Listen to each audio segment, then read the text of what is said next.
All right. What's up, Gromies? Welcome to Office Hours, your source for free cannabis cultivation education. My name is Keisha, and I am your moderator for episode 86. Welcome to the show. And here's how we do it. I'll keep an eye out for questions in the Hangouts chat. Feel free to drop them anytime. And if your question gets picked, we'll get right to it. We're also live on YouTube and Instagram. So same idea. If you're logging on over there, post your question. We'll do our best to cover it during the show. We got Jason in the studio today. Hi, Jason. How you doing? Are you recovered from MJ BizCon in Vegas last week? Yeah, absolutely. We had a great show. Nice turnout. It's fun to have the floor organized a little bit. And first year we had a really big booth. Felt great being able to converse with clients and meet new people. Get some product out there. That's right. For real. It was a very exciting week. And just a shout out to everybody that came by and talked to us. It was just such a good experience. So with that, you ready for our first question? Yeah, let's get going. Let's get right to it. All right. Nath wrote in asking, what are the differences between the new Terrace 1 substrate sensor and the Terrace 12? You want to break it down for us? Yeah, absolutely. And I can just do a little screen share here with some documentation that we've got behind this thing. So if we just jump into AROYA.io and check out the new Terrace 1, obviously now it's got 2 prongs. The Terrace 12 had 3 prongs. Basically what's going on is we've developed a new technology for measuring electrical conductivity and water content in these substrates. So previously, the Terrace 12 had been a capacitance-based sensor, and most of the sensors on the market are either capacitance-based, resistance-based, or TDR, time domain reflectometry. And in this case, the new Terrace 1 is complex dielectric measurement. And what this allows us to do is make really accurate measurements, even at extremely low water content. So in application, really the biggest difference that we're going to see is if we're running really low water contents during our hard dry backs, say we're pushing under 25%, lower than 20% water content, we're going to see that the ECs are going to be much more accurate using the Terrace 1 than any sensor on the market. Terrace 12 has been the golden standard of sensors for the last 5-6 years. And now we've had the time, the energy, and we've put the investment into a new patented technology, which is all incorporated into the Terrace 1. So if we take a look at basically what happens when we get to higher ECs, and especially lower water contents, some of these sensors struggle to get exact measurements of EC specifically.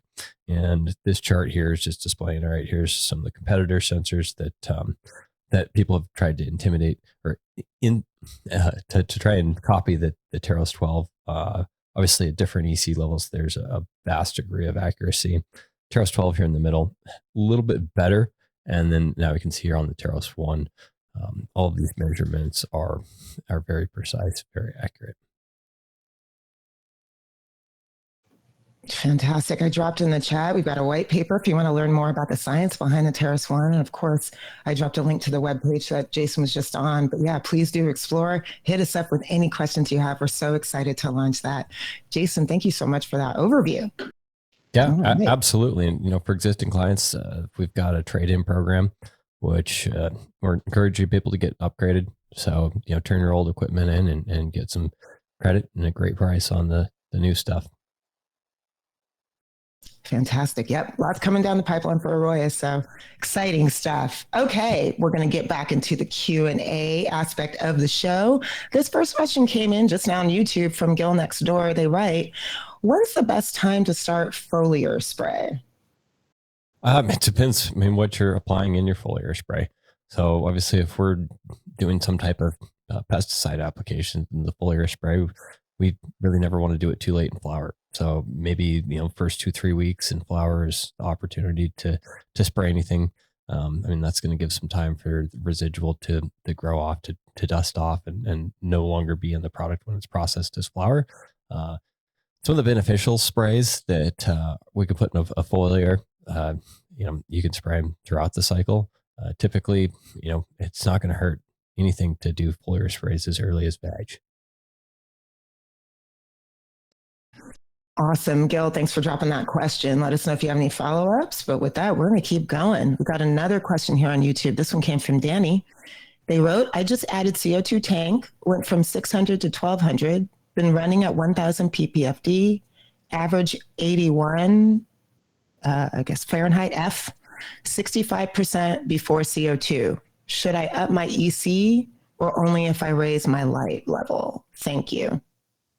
Yeah. So, in previous episodes, we used to talk about the relationship between light and CO2 being one of the most important as far as balancing what our inputs are. And so, if we have the ability to be up in that, say, 1000 ppfd, maybe 1100, if you're going really hard and you have things dialed in, you might even go a little bit higher than that. And that'll be great. If you can get your CO2 at 1200, then lights at 1000 ppfd is going to be a great way to optimize crop growth. As far as taking an idea of, do you need to up your EC, the easiest way to answer that question is by doing some measurements. Obviously, if you have an AROYA system, super easy to look at your time series data and see that, hey, maybe my EC isn't high enough and I'm losing nutrient content throughout the day as the plant's eating all that up. And if you don't have a system like that, then make sure you are taking runoff measurements. Keep an idea if you are getting enough nutrients in there. Kind of, it's just as a baseline, and it is different for different nutrient manufacturers, and it is different for different cultivars, what the best feed's going to be. But usually when we're in HPS rooms in pretty good conditions, we'll be talking about 3.0 to 3.5 for our feed EC levels. And then typically for LEDs, we'll start in that 3.5 to 4.0 range. Thank you so much for that, Jason. Danny, thank you for your question. Again, yeah, if you have any follow-ups, definitely feel free to drop them on the chat over there. All right, I've got a couple questions here from Mitchell. He submitted those a couple. Oh, got a little comment here from Cypher. Love the Inspired by Sensor. You guys are very kind not to throw that sensor under the bus. I mean, they even borrowed from the Terrace name itself. Well, you said it, we didn't. Thank you for noticing, Chris. Love it. All right. A couple questions came through from Mitchell a few weeks ago that we didn't get to, so I'm going to go ahead and ask those. They wrote in, I have a large veg space and 2 flower rooms. The way I'm doing it now is 4 plants per light, 5-gallon pots, hand feeding and cocoa perlite, 6-week veg. Would it be better to put 12 per light, 1 gallon, 21-day veg, or should I keep it at 4 per light and go down to a 3-gallon pot? I want to find the best way to execute this. Thank you. Yeah. So, if you are hand feeding, I mean, obviously you are going to end up probably wanting to be a little bit larger pot just because you don't have the option for doing a lot of irrigations throughout the day. I mean, unless you're just with your plants and you don't have too many in order to do multiple feeds a day. As far as the optimized, I mean, it's going to depend a little bit on your light. And it's one of the reasons that I always like to talk about, plants per square foot as a metric that we use for attributing canopy density. And then looking at light as an actual ppfd measurement.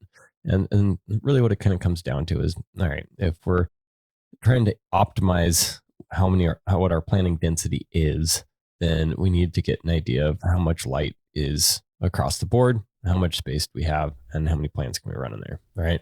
And so typically, in a 5-gallon, yeah, it's going to be a little bit trickier to root in.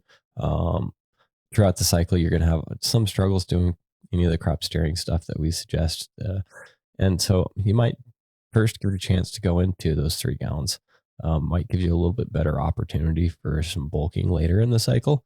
And also it's going to be a little bit faster to root in, get those plants happy, hungry, healthy, and on their way to success as fast as possible. So if I was you, probably the first step I would do is, get into some 3 gallons, if you're not changing any other variables, and then start thinking about investing in some automated drip irrigation systems. You really don't have to spend that much in order to get into a reasonably decent drip system.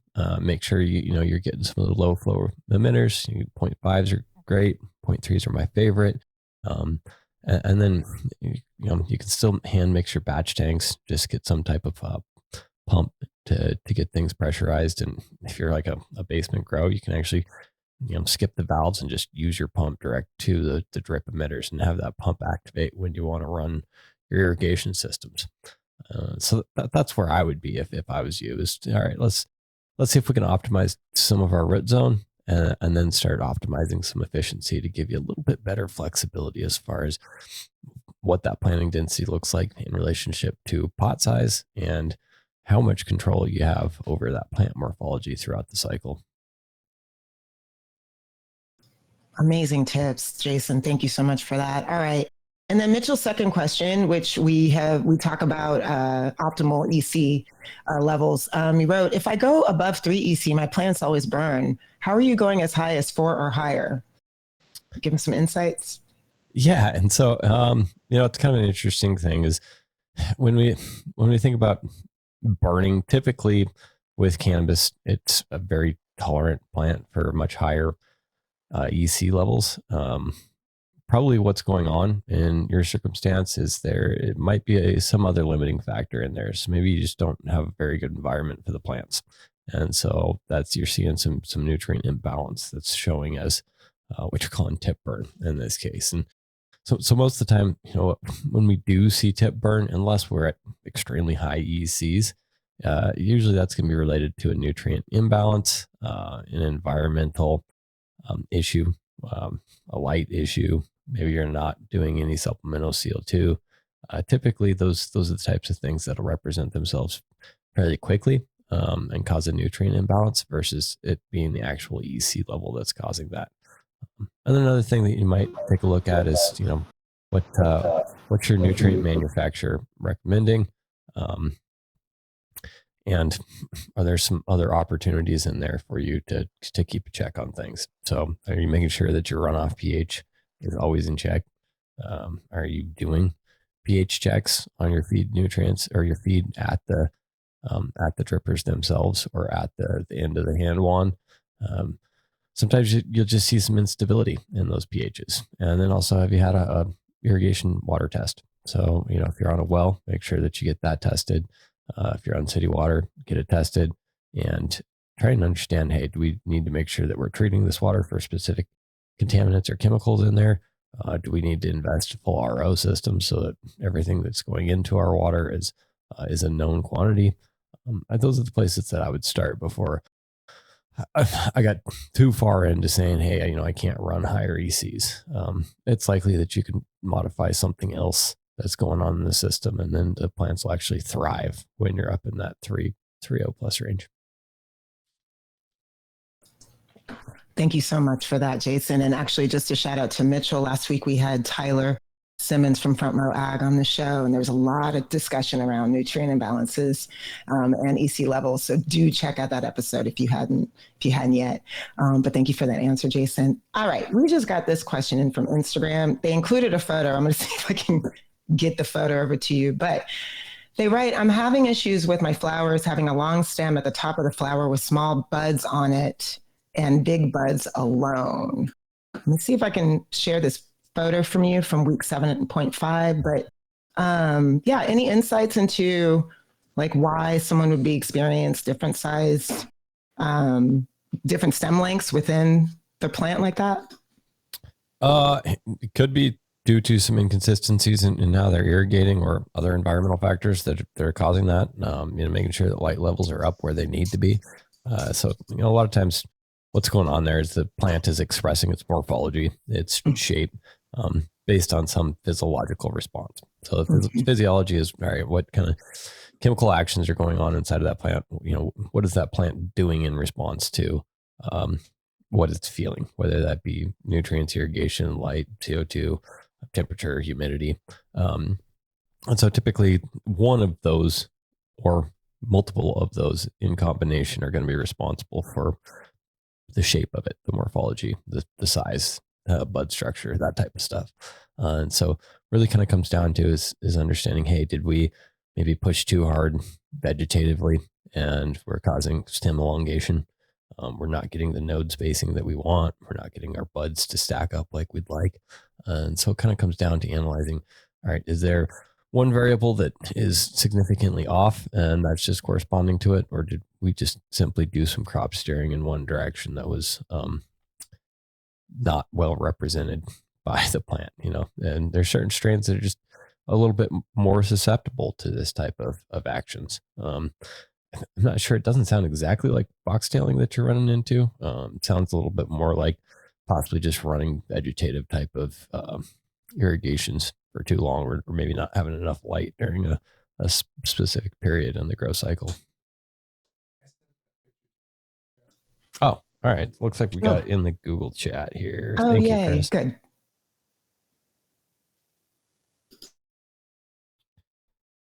All right. And I can pull it up for everybody, I do believe.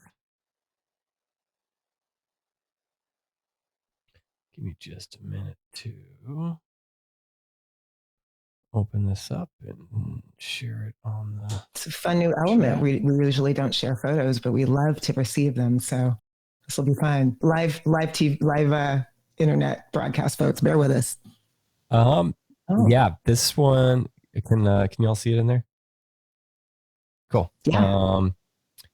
This almost possibly looks like some hop latent virus. And I guess an easy way to tell would be, all right, are all the plants doing that in there? If all of them are, then there's a good chance that you might have an infection. If it's just one or two, definitely would be checking for hop latent virus. Excuse me.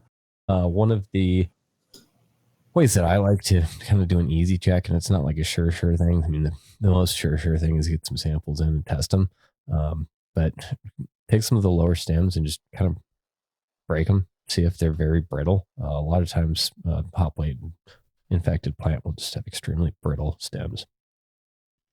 So thank you for that picture. Yeah, everything I said earlier is still applicable, but that picture does give me a lot better direction on probably would be checking for hop latent. One of the first things if I saw that in the room. Oh, yeah, for sure. Flow Farm, thank you so much for sharing the image. And yeah, hop latent virus is not the best news. We don't want to hear that too much, but good luck over there. Let us know if you have any more questions. All right, we're going to keep it moving here. So we got some more questions on YouTube. Dan dropped this one. They wrote, what should I do if my runoff pH is rising too much? I have a feeling my feed EC is too low, 3.3 under LED. He kind of answered his own question there. If you're seeing rising pH, typically has to do with some type of imbalance. And a lot of times what can happen is if we're just not feeding enough nutrients to the plant, it's eating up all the specific elements, and then you're seeing that pH rise. And then next time we feed, we may not be getting enough nutrition in there to rebalance the substrate. So yeah, definitely I would probably see if you can get a little bit more runoff and see if you can push a little bit higher EC, and that pH problem may go away. Those would be the first steps. Yeah, Danny actually responded to Dan and recommended calibrate pH meter, or you may have too much runoff. So yeah, I love that community. All right, next question. Golden Child wants to know your opinion on different brands of calcium nitrate. I see $25, 25-pound bags for $30 for general ag and up to $120 from cannabis brand fertilizers. That's that lovely markup that happens in this industry. Is there anything different to justify the price? Usually, no. Most all of that's coming from just one or two nutrient manufacturers out there, and a lot of people are just rebranding it. They might have a little bit different processing techniques or putting some anti-caking agents in there. Most of the time, I'm looking at like a Hafia. Sorry if I don't know the pronunciation on that, but that's probably one of the best ways to get as close to the source for calcium nitrate as possible. Great tips. Thank you for that, Jason. All right. Just letting y'all know, we're going to be wrapping up the show just a little bit early in about the next 20 minutes. So if you have questions and you're with us live, now's the time to drop them in the chat. Carlos wrote in, running vegetative steering and have been just irrigating after reaching 30% field capacity without runoff, and plants look fine. Runoff hasn't been climbing much. Is that okay? Yeah, that's probably all right. There it is. Keep doing what you're doing, Carlos. All right. This is another question that we got some time ago, just hadn't gotten to it. But somebody wrote in, they were, I guess in the previous episode, we were talking about hypochlorous acid. This person uses Clearline and was wondering if you had a rate recommended, maybe below the recommended rate on the label. I love using it at full strength, but it's kind of pricey. Got some suggestions there? I would use it at the recommended rate, simply because when we are injecting with hypochlorous acid, we're getting a few benefits. One would just be increased dissolved oxygen that's going into the system, and then the other is helping us keep our lines clean, keeping things from clogging up. What you might do is just see if you can find another supplier that has a similar product that you also enjoy that might be a little bit more cost effective. Great tips. Thank you so much for that. All right. I have one more question here that was submitted a while ago. So if you have questions for us live, we want to hear from you. Definitely make sure you drop those in the chat. This person wrote in, have you guys ever had to deal with fusarium? Would you correlate that to overwatering? Yeah. So, fusarium, a lot of times is related just to an unhealthy root zone. And typically if we have too high of water content for too long in the substrate, a lot of times that just means that we're not doing regular irrigations. We're not getting refreshment of oxygen and balanced nutrients into the substrate. So yeah, absolutely. And, typically or historically, you see this a lot of times in larger substrates where, maybe if we're in say 7 gallon and we just don't have that big a plant yet, we're not getting a lot of activity in water usage. So, if we're only seeing maybe 2% water content use in a day, that's not going to be enough for us to exercise that red zone and get fresh nutrients, fresh oxygen in there. So, the simple answer to that question is yes. Fantastic. Jason, thank you for that. All right. Richard dropped this one in the chat, in the YouTube. If you're feeding 3.0 EC at 6.2 pH, what runoff EC and pH are you looking for? I would usually just be seeing about the same as that, hopefully. If you are feeding at 6.2, I'm hoping that you're in maybe slightly some type of more organic substrate. We always recommend feeding things like cocoa at around 5.8 and rockwool at around 5.6. So, we're trying to find absolutely no drift in pH from feed to runoff. And as far as the EC goes, kind of just depends on what you're trying to do with that plant, right? If we're trying to get the EC to stack up to encourage some generative stacking, then we'll want to see that runoff be a little bit higher than our feed EC. And that's just going to encourage the fact that, hey, we are feeding enough that the plant's not running out of nutrients. And we're feeding enough that when we irrigate, we're still seeing some residual salt concentration in that substrate. Awesome. Thank you so much, Jason. All right. We have Terp Total Farms on the chat right now. They have a question about the climate sensor actually as part of AROYA Go. The first is they wanted to know about mounting the climate sensor. Does it do PPFD as well? So we will need to adjust its height daily. That's the first question. Yeah. So the new climate station, it's called the Climate One. It does not have any light measurement systems on it. So we do still sell our AppGS Q521 with the AROYA system. It's by far one of the most accurate light sensors for under $1,000 that's available right now. I would absolutely encourage that you're using that sensor. As far as the Climate One and where it gets mounted, I usually like to have it within about a foot of the top of the canopy. So you still may want to raise it up throughout the cycle, maybe 2-3 times, just to make sure you are getting an accurate measurement of what that canopy is, because obviously the canopy is affecting a lot of your airflow in the room, and then also the plants are going to be transpiring. So we're trying to get the best localized measurement from that sensor as possible, and that means that it's close to the plants. Fantastic. All right. Thank you for that. They've got a couple more AROYA Go questions here. The next is, looks like the antennas have 2 inputs. Can I add more, or do I need another antenna for every zone and every 2 sensors?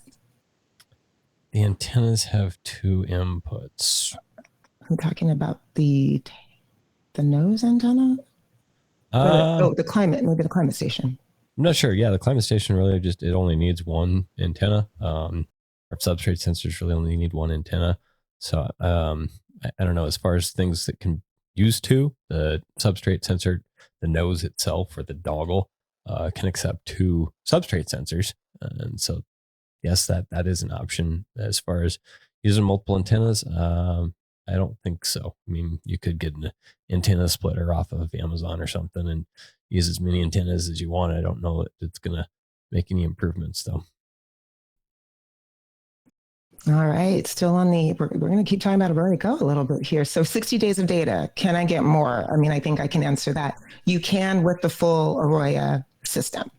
Then you get more than, you get historical data. But with AROYA Go, it's 60 days worth of data. So let's trade in. I will post the page about the trade-ins, total. And then let's see. And then to answer your question, do we have all software that facilities have? There is a different offering for AROYA Go than there is for the full commercial AROYA system. So for AROYA Go, like I mentioned earlier, it's just 60 days of data. But I'm going to drop the trade-in information on here for you. And then, yeah, perfect. We're going to keep moving. We've got some more questions to answer, Turp Turtle, but also if you want to stick around after the show, let's talk in more detail. Okay.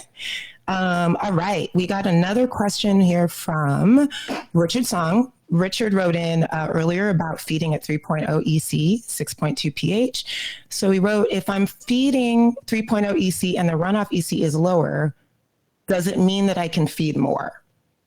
Absolutely. Yeah. If we're seeing our, and I kind of just meant to say that at the end there, if we're seeing that our runoff EC is lower than our feed EC, that's an easy telltale sign that we are underfeeding. Basically what's happening is that nutrient's getting taken up by the plant. And when we're irrigating, if we're seeing a lower EC, that almost always means that, hey, we're going to be running out of some component in that nutrient. And so we want to make sure that we get things balanced and we recharge that, get that thing back up there. And it doesn't surprise me, 3 EC for most nutrient types and in most healthy growing conditions is right there at the bare minimum. And Keisha, it looks like we've got a few questions here about just AROYA Go. Yeah. And it says you can add multiple sets of dual sensors. Can you elaborate? Yes. So for the AROYA Go system, you can have up to 10 substrate sensors. So that might be 5 sets of dual sensor noses and stuff in there. And so we've got you need another node thing per zone. I mean, yes, node thing. So it, like it says, two dual sensors on a nose. So for the AROYA Go system, let's say we've got let's say I've got 2 flower rooms. Each of them have 2 benches. I'd end up probably putting like 4 sensors across those 2 rooms, that or 4 nodes across those 2 rooms, like one node on each bench, get me up to 8 sensors across there. So it is absolutely expandable. Encourage people to buy more nodes to support their growth as detailed as possible for that AROYA Go system. But we are limiting it at 10 because we're trying to encourage larger commercial facilities to get into the full AROYA product. AROYA Go is 100% intended for home grows and for commercial grows that are a little bit shy on getting on board to get their feet wet with the AROYA system. Love it. We're already slacking over here about we're going to have a whole episode of Office Hours dedicated to AROYA Go when it ships. So more to come, but we are so thrilled that y'all are interested, and please keep sending us your questions. All right. I'm going to go back to some crop steering cultivation questions here. Golden Child dropped this one on YouTube. If I'm using hypochlorous acid from a Kangen filter, what rate would be good for direct injection into my drip lines along with my daily nutrients? Got some advice there, Jason? What'd you call it? Kangen filter? Kangen, Kangen. Guessing that's a brand? Let's see if I can find it.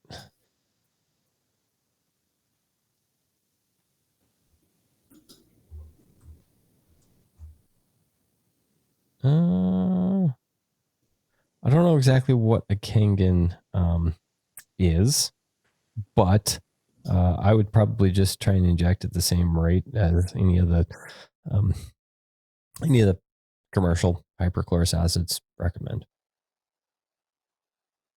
That sounds like good advice. Okay.